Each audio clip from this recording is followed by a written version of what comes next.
Okay, so now we've got an app, we've got a label, we've got a button, we've got a invisible component that you can't see on the app itself, but if you come over here, there it is, sound.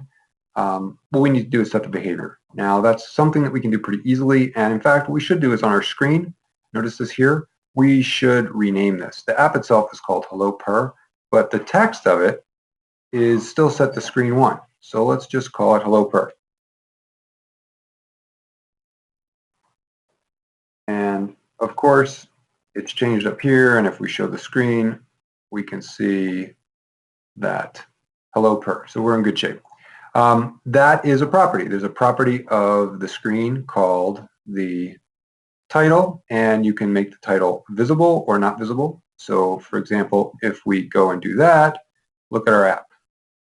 Now there's no bar at the top, right? There's no title. If I come back down and then I say title visible, and then we look at our app again, here you go, HelloPurr shows up. There's lots of things that you can set, and I just want you to know that each one of these is important, right? Another thing you can do is with the app itself, you can set the status bar, same thing. So if we click on that where it's not showing, and then we come back to our app, now there's no status bar, but there is a title, and if I get rid of the title, if we show the app, now we've got nothing but pet the kitty, and here it doesn't show up, okay? This demonstration on the viewer is a little bit different than what you see on the screen, because on the screen we have no title and no status bar.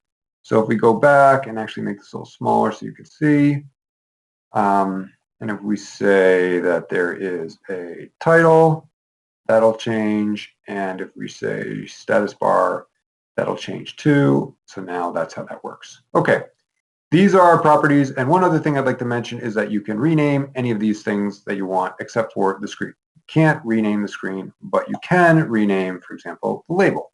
And all you have to do is type in kitty or whatever you want. Now the thing is, you can't have two labels or two of anything with the same name, okay? And if you add another item with the same thing, without changing the default, you'll get a new name automatically. So here we've changed the name to label kitty. If we take a new label and put it on here, it's going to be called label 1. Oh, but I didn't put it in the right place. I got to put it over here. So now it's label 1. But if I grab another label and put it here again, it's going to be label 2, right? Here's how you delete things. You just click delete. It's going to say, are you sure you want to do that? We're getting this. Delete. Okay, and to get back to the book, I'm going to rename this one more time just so you can see. We have unique names, everything's set. There's a screen, there's a label, there's a button, there's a sound, and they're in an order. Now if I go over to the blocks, we get the same thing. And I've got here that there's the events we care about are the button click event, okay, which is here. Now notice I put 2. Oh, we don't want to do that. So we're going to get rid of it, put it in the trash, or just right click and say delete. Okay, this screen initialize event is from here. And this happens every time an app is started. It only fires then. Now, what you could do is if you wanted to set something in here, like some property for the app, it's a great place to do so. If nothing's in it, nothing occurs when the event actually happens. If we go to button, we're going to want the click event. And as the book says, what we want to do? Well, we want to play a sound. So let's go and put the sound in here. And we want to say play. And then also, we want to set the vibrate on the sound component. And that's easy enough. But we have to set a number in here to tell it how many milliseconds. And remembering that there's 1,000 milliseconds in 1 second, we go over to math, we pick the number, we drag it in to here, it clicks, and we type in 500 for half a second. And now when we go and run our app, you will see that when I click on it, we get a nice error. And the error is unable to play. The reason we're unable to play is because I have not set the sound component to have a value, what it's going to play. So if we go and look at sound, I could either set the minimum interval, which is in how long it can play, but the source. Now you can do that in here in the initialize event, and oh, it's telling you there's a problem. We need something. So we need a text in here of text, and if we paste in the name of the sound file itself, which is this, highlight it and Control C, and then go back to the blocks editor, and then we paste it here. Now, when the app first starts, the initialize will get called, but because the app is already started, it's not going to play. So if I click on it, it's still going to get the same thing, right?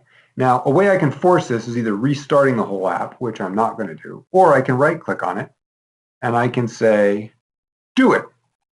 Now it's set the value of sound one source to this. So if I go back and click on it again, it's going to play. Now, the way the book tells you to do this is a little bit different, right? I'm going to get rid of this. And they say that in Designer, for the sound component, I need to set a source. And right now it's set to none. But if I go to Meow and say OK, and then I go back to my app, and we wake it up, and I click on it, it plays. And the last thing we need to do is we've got to handle the shaking component. And the way we're going to be able to do this is we need to have one more piece in here. We need an accelerometer, and that is under a sensor. So if we go with sensor, accelerometer, we drag it, we place it here, and once again, it's non-visible. It shows up right here.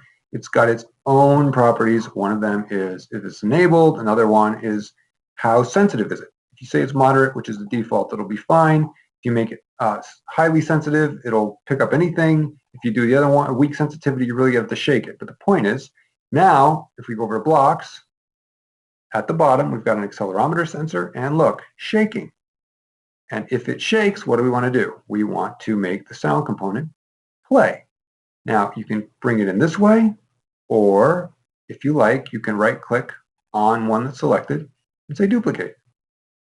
Does the same thing. So now, if I take my phone, I wake it up. Now, I'm not going to click. If I click the button like this, it makes a sound. But if I just shake it without clicking, it's going to make the sound, and then everything is in good shape. So now you've made your app that handles the vibration. It makes the cat purr. It makes a sound by clicking a button, or if you shake it, it also makes a sound. So you have successfully built your entire HelloPurr app in just a little bit of time, and I hope that you see that you can make your own apps. Now, obviously, if you want to change the picture, if you wanted to change the label, if you wanted to add extra labels, put more pictures, add different sounds, all this is up to you. Very, very straightforward, and I think you've got the tools to do it. Good work.